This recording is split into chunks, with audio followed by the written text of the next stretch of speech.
È giusto parlare di infezione di HIV/AIDS perché molto spesso al di fuori del 1° dicembre, che è il giornata mondiale dell'AIDS, poi tendiamo a dimenticarci di questo, che invece è un problema estremamente rilevante. Gli specialisti radunati a Vicenza per fare il punto della diffusione dell'AIDS e sull'efficacia delle ultime cure a disposizione hanno comunicato dati molto confortanti.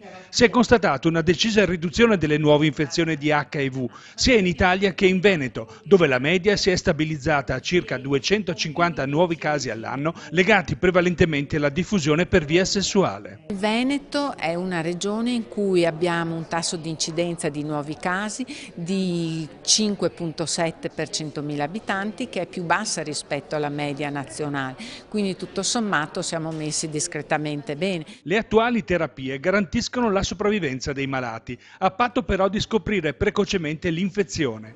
Va fatto dunque ancora molto per la formazione e l'educazione nelle fasce di popolazione a maggior rischio, a cui viene rivolto un appello. Ai giovani li invito tutti a farsi il test HIV.